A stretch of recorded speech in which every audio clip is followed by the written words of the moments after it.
Compost প্রায় ready হয়ে গেছে, এর জন্য লাস্ট কিউরিং করা হচ্ছে। ভার্মি কম্পোস্ট মোটামুটি এখন গ্রীষ্মকাল পড়ে গেছে তো, তাতে প্রায় ডেলি একটু কিউরিং করতে হবে। শীতকালে একদিন ছাড়া ছাড়া করলেও সেটা হয়ে যায়। তো এই তিনটা বেড, যে তিনটা বেড আমরা করছি, জল দিচ্ছি এখন, এই তিনটা বেড আমার পুরোপুরি রেডি হয়ে গেছে। প্রায় মাল মোটামুটি 3-4 টনের মতন পাওয়া যাবে। যদি কারো দরকার থাকে তাহলে এই আমার সাথে যোগাযোগ করতে পারে।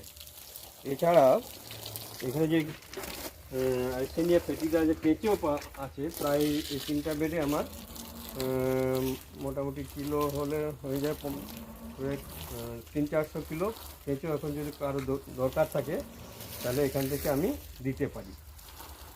তো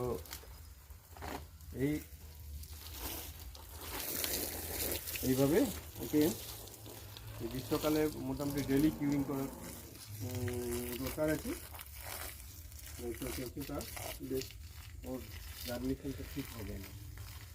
আমরা এই সেটটা দেওয়ার চেষ্টা করছি। সেটটা দিলে হবে কি, তাহলে একদিন পরে পরে কিউরিং করলেও কোনো প্রবলেম হবে না।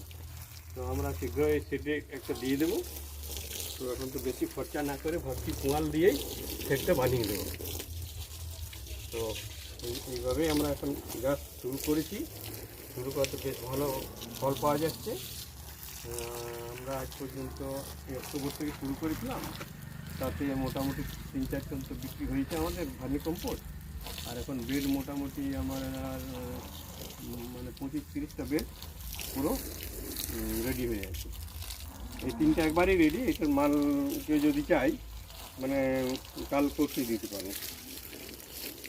যাই হোক, সবাই এইভাবে উদ্যোগ নিয়ে যদি কাজ করে তাহলে কৃষিক্ষেত্রে কিছু একটা উন্নতি হতে পারে। এইভাবেই আমার বক্তব্য রইল।